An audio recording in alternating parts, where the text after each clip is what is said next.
Welcome to Real Estate Coaching Radio, starring award-winning real estate coaches and #1 international best-selling authors, Tim and Julie Harris. Real Estate Coaching Radio is the nation's #1 daily radio show for realtors who demand authentic, real-time coaching. Get ready for fluff-free, unfiltered, full-strength honesty about what's truly working to get you into action, helping others, and making money now in today's real estate market. Now to our hosts, Tim and Julie Harris. 3, 2, 1, and we're back. Julie, we are going to finish up what we were talking about yesterday with regards to building the most powerful lead generation system that they possibly can have for 2021. And what we are talking about, guys, is, I forget what page it is in the Real Estate Treasure Map, but it's how you create your spokes on the wheel. And here's the analogy so you can understand it. And we just explained this yesterday as well. But this really is a critical concept to understand, because once you understand this, it's actually going to save you a lot of stress. In order for you to have a very strong, consistent deal flow and leads flow, you need to have multiple spokes on your lead generation wheel. And a spoke represents a source of business. And obviously, the more spokes your wheel has, the stronger your wheel is going to be. Now, a couple cautionary tales here. You do not go from one spoke to the next unless the first spoke is 90% perfected. It'll never be perfected, so 90% perfected, and then you can pop to the next spoke. And the other rule is, the cautionary tale that some of you guys make, is you gravitate towards the passive spokes. You have to do the proactive lead generation spokes first. And that's what we're focusing on today. The proactive lead generation spokes have lots of advantages. 1, they don't cost you anything. 2, you can control the result. And 3, did I mention they don't cost anything? Oh, and the skill set's transferable, which means if you decide you no longer want to live in an environment where you're getting constant snow and horrible winters like where Julie and I lived in Columbus, Ohio, if you maybe wake up one day and decide you want to live in some warmer climate and some, maybe start selling real estate there, if you have a transferable skill set, that means you can easily and effortlessly recreate your real estate empire wherever you end up going. And that is something that a lot of you guys are seriously considering. And you cannot do that if you buy your business. You cannot do that if you're a passive lead generator. You can only do that if you're a proactive lead generator. So as we go through the continuation of the spokes on the wheel conversation with you, I want you to absolutely positively have your own real estate treasure map in your hands. And the best part is it's free. All you have to do is text 2021 to 855-685-1045. Text 2021 to 855-685-1045. And when you do, we're going to text you back immediately a link where you can download the Real Estate Treasure Map, and that's going to be your fill-in-the-blank business plan. So as soon as you get the treasure map saved, then print it off, and then start completing it. And it's going to make you feel a massive sense of relief, because you will finally have not just a bunch of goals written on a piece of paper, not a bunch of platitudes that you can hang on the wall, but an actual written down, drilled down, step-by-step plan. And we're helping you to create that right now on the podcast. We started doing this about 2 weeks ago, so make sure you go back and listen to past podcasts. But please do get this done prior to the start of the year. It's urgently important that you do not wait until the beginning of the next year to get this done. Otherwise, you're going to have this 800-pound stressful gorilla riding around on your back over the holidays. So do yourself a favor and simply text 2021 to 855-685-1045 and get started on your treasure map. Mrs. Harris, welcome to today's podcast. Thank you. So we're spending a lot of time talking about your past clients, your center of influence, lovingly known by most of you as your database. This can also include professional centers of influence. So why are we spending so much time on that? Well, we've mentioned that this is going to be your core spoke for each and every one of you. Beyond here, you can have a mixture of different types of spokes, but for everyone, this really needs to be a strong spoke, and it's something that you're going to work on throughout your career. This is not a set it and forget it type of spoke. And this brings me around to something that you said, don't switch or add spokes until the first one is 90% done. How do you know if a spoke is working? Well, you have to have results, right? That's right. So a lot of these guys, their big center of influence plan, once they have their list together, is I'm going to digitally send an email. I'm going to maybe post some things on social media. Jules, it's the insanity of these 21, 2, 5, 15 touch plans, or exactly what I'm driving or these big tchotchke barrages. Right. Like, you guys will subscribe to these systems that are, centers of influence and past client marketing, and they're going to tell you in January you're supposed to drop off this and pop by and do this, and recipe cards. Recipe cards, forget-me-not seeds in April and November. All that stuff, guys, is completely ineffective versus just picking up the phone and calling people. Yes, it's passive, and yes, you can systematize it. But here's the thing.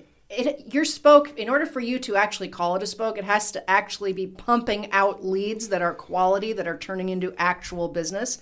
So a lot of them will think, because they've systematized all this tchotchke mailings and postcards and recipes and all this, and then I send out an email once a week, whatever, that's a spoke, right? Well, not if you're not getting business from it. It's not a spoke, right? So Just because it's set up doesn't mean that it's working. Please be clear. There's nothing wrong with enhancing the calling, right? So if you want, like, we're going to have Frank from Viral Marketing on the show tomorrow, and we're going to be talking with you guys about some other things that you can do to enhance the real work. But the enhancement of the real work does not replace the real work.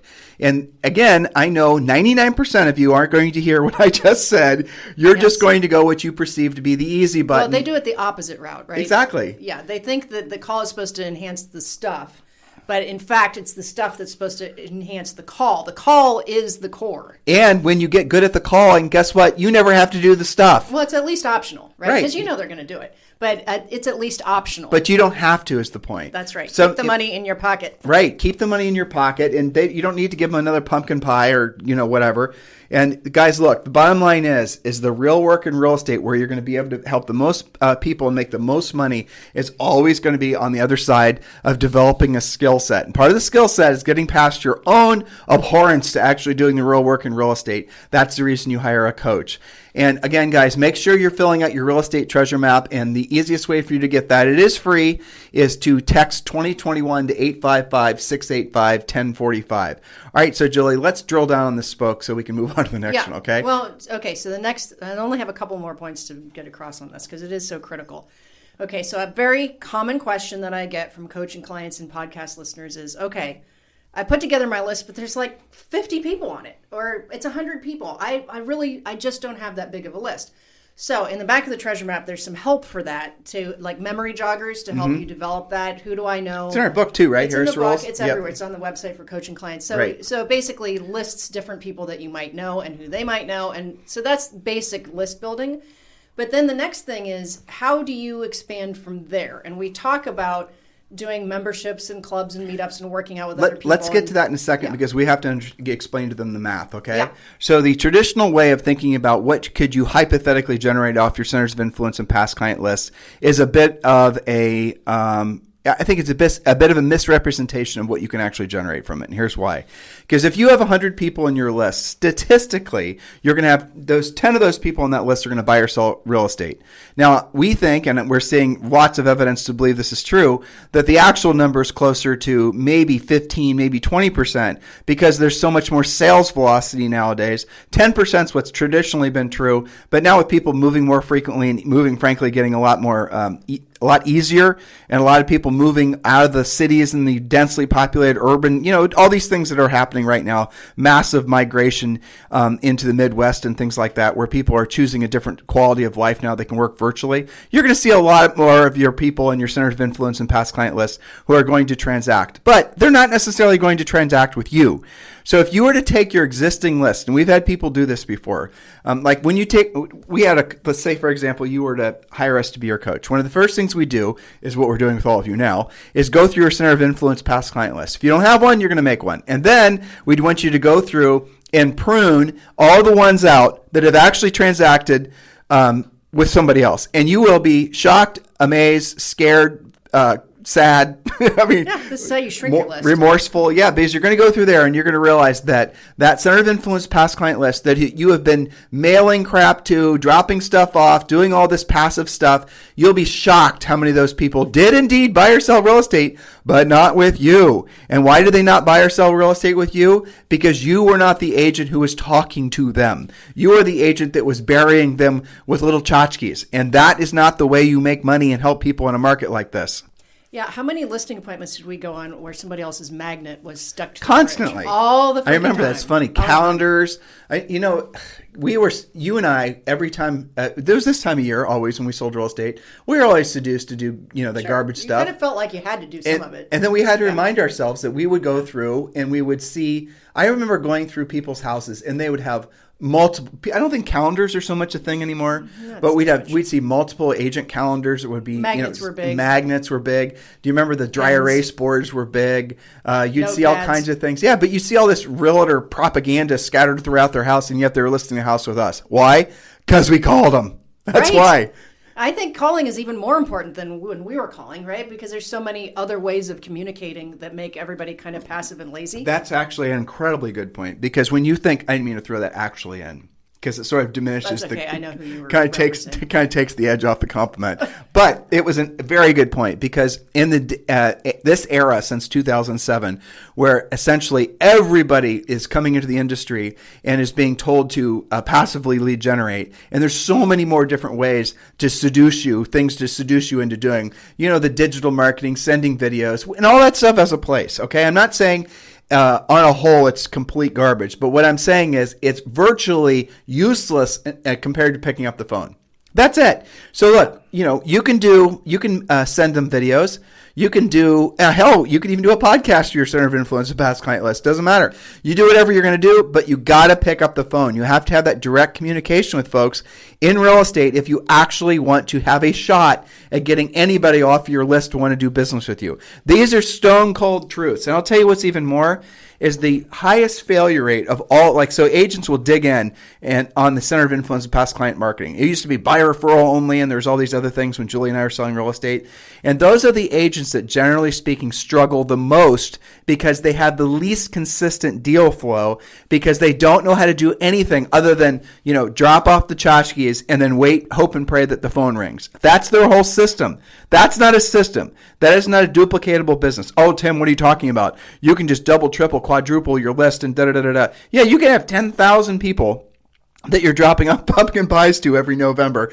And statistically, you're going to have a few of those people call. Doesn't that just seem insane? Why don't you just instead pick up the phone and actually start proactively calling them using some of the very, very helpful scripts, helpful to the person you're calling and easy for you to say, like we shared with you on the podcast on, Tuesday or Wednesday. So make sure you're really having an open mind to actually finally drilling down. Look, it's not enough to buy a membership at the gym. You have to show up and do the work. When buying the membership, they may even give you a free t-shirt with the name of the gym on the front, but that's not the same as actually going there and torturing yourself for an hour per day, okay? So that's the real work, and that's where you get the real results. Yeah, I saw a post from Kirsten Schwinn, one of our coaches. Yeah, I remember her very well. Sweetheart. Orange Theory, yeah, and she said, your body is not Amazon. It's not going to just get better and show up in 2 days. You have to show up to make it get better. Yeah, so, for sure. Yeah, you have to make the effort. So let's say that I've gone through all of those steps that you talk about, and I've purified and cleaned up my list, and I'm making those calls, but I really need to make my list bigger. So what are some of the things that we have you guys do? Well, we talk about 3 different specific, I call them buckets of your center of influence, right? So you have the one that they are more likely to do. I call it stuff you like to do anyway. Okay. So this could be photography club, a book club. It could be a hiking club, whatever is like something that you want to do. You and I did stuff before we had a kid, right? Yeah. When we sold real estate in the 90s, we would do a lot of stuff with pet charities. Yes. That was our thing. Those are great. And you had the genius idea of, should I say actually you had? No, you had the genius idea of, the buy or sell with me, adopt a pet for free. Yeah, and some of our clients are doing that now. I know. And so you did the whole pumpkin thing, and all the other things that we did. And the Red Cross blood drive. Right. I like things that are kind of already organized that you can just attach yourself to. Even a better example, though, giving you a lot of compliments today, is the music sphere you had. Oh, yes. Because Julie's played in orchestras. Julie's a classic musician. It's always funny the people that will email us after I say that, because they're like, oh, Julie, I used to play the piccolo too. So Julie was flute and piccolo, and she played in some orchestras, and she played in some soundtracks. I'm bragging for you. But guess what? Those music spheres were incredibly powerful for us in real estate. She was playing as a sub. Weren't you playing a sub Columbus Symphony? Well, my best one was Pacific Symphony out west. Right. But yeah, here the point though is that when you go to rehearsals and you all have the same type of thing going on, you get to know people. You talk about real estate, right? So I made the point, and you guys can do this too. I made the point of always dressing a little bit nicer and having it together when I showed up for rehearsal, because a lot of people would have worked their regular job. These, were mostly amateur musicians, And then they go home and they change because they're sick of wearing a suit all day or whatever. But by dressing a little bit nicer, people always were like, oh, you always look so nice. What do you do? I sell real estate. What are you most interested in real estate? It starts a conversation. And the cool thing about musicians was they're not all that social. They didn't know 9 million realtors. So once you're in with one of them, you're in with all of them. Let's give a client example. Remember David and Austin, the golfer? Yes. Okay, so Great talk example. about that. Okay, and so my example was music. All of you guys have other examples of what we call stuff you like to do anyway. All right, so I had this coaching client in Texas, and he came to his first coaching call with a big long list of stuff he was never going to do. He doesn't want to call people. He doesn't want to, calling expireds. I think he called it like ambulance chasing. He had all this stuff in his head, right? And it was a long list. I said, so Dave, what will you do? And he's like, I like to golf. All right. So tell me about golf. And we talked about where his deals had come from, his golfing buddies. All right. So there's a line of coaching I like to follow, which is find out what you like to do, where your business has been coming from, and do more of it. Especially before you start adding spokes you don't know anything about, just do more of what's already working. So he was golfing like twice a week. He belonged to 2 different golf clubs. He was giddy, I remember. And he was good at golf, too. And you were telling him to play more golf, and you also told him to join more clubs. Play more, yeah. So kind of, for some of you, it might sound like weird coaching, but for me it was logical. If he's not going to do all this crap, what can I get him to do?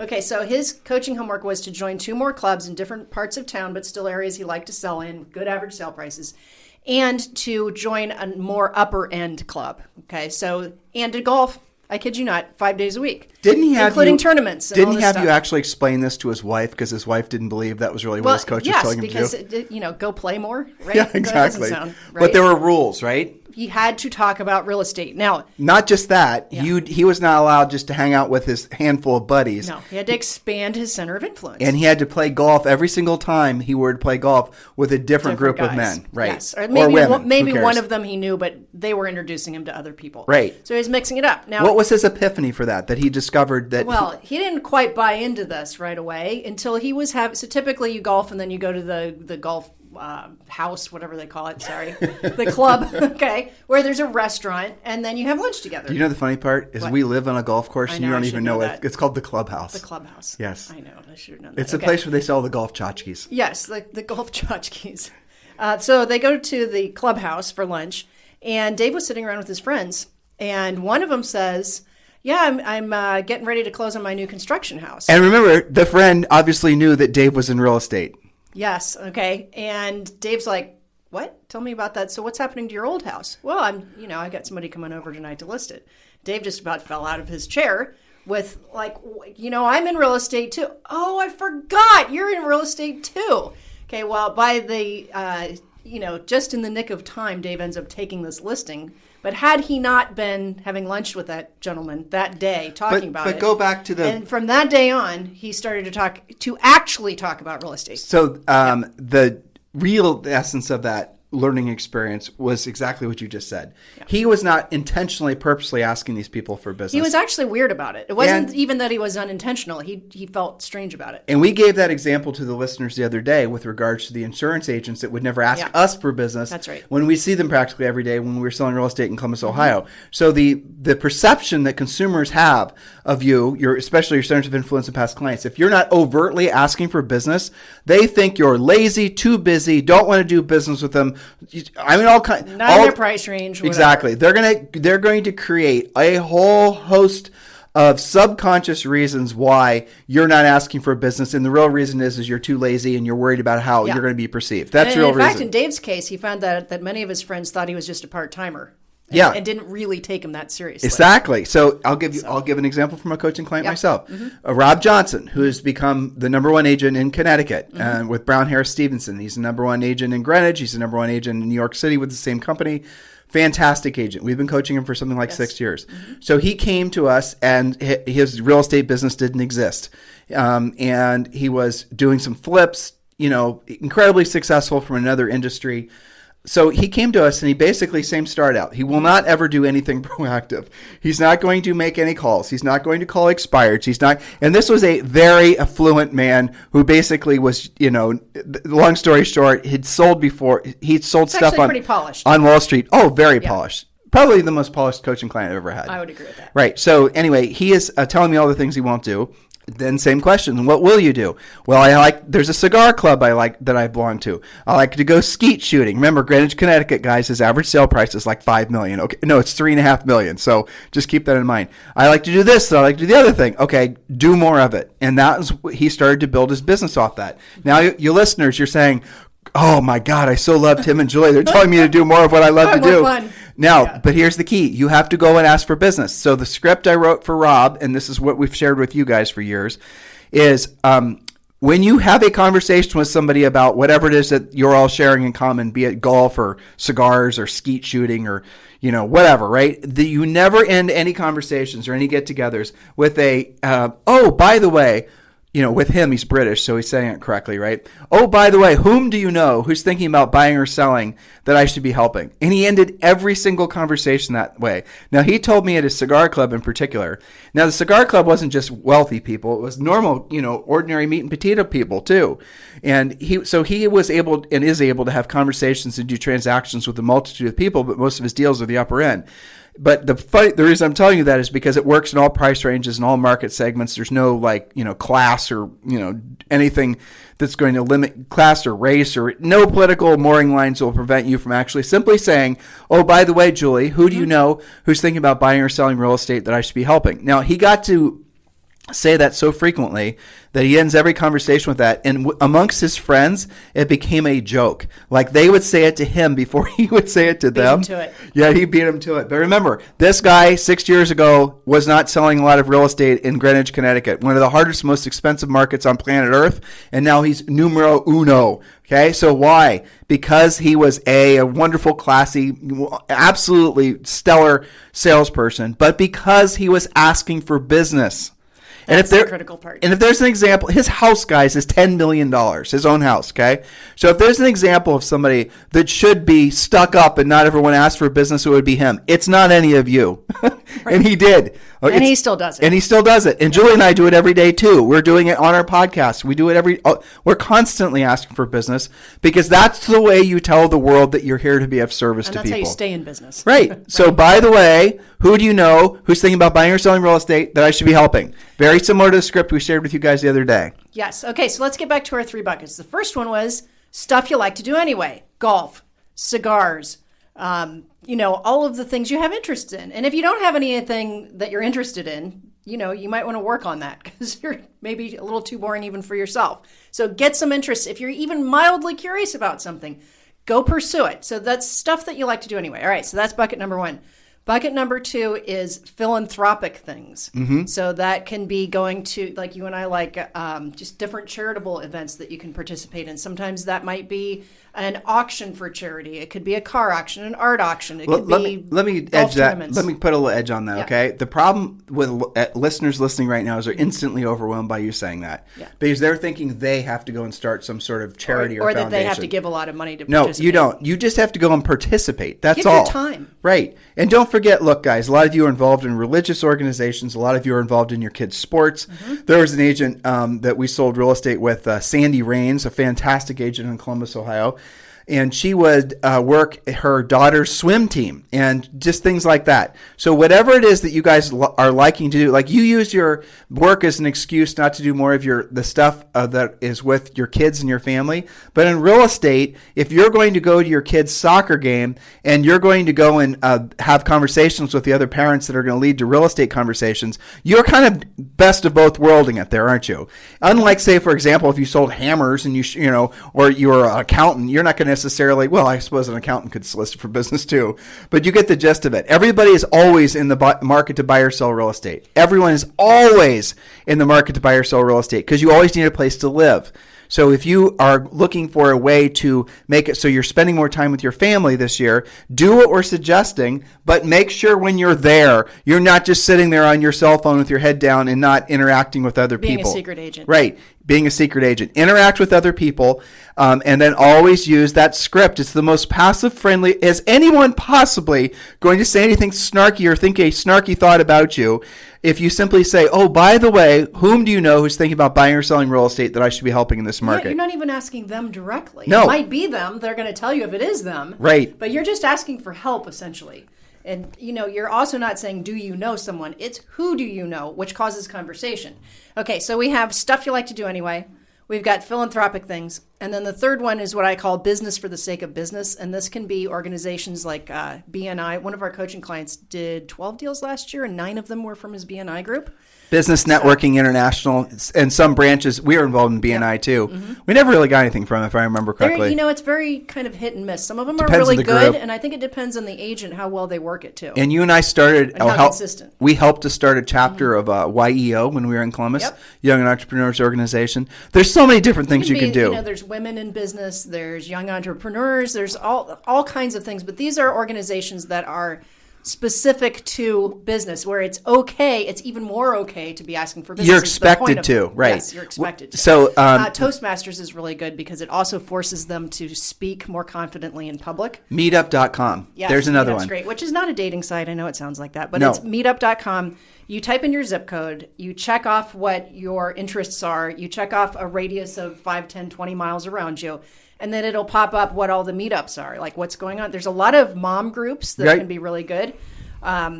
Just like hiking club. It can be all kinds of different things. There's philosophical reading clubs, whatever turns you on. And here's the overriding point. Why are there 3 buckets you got to look at?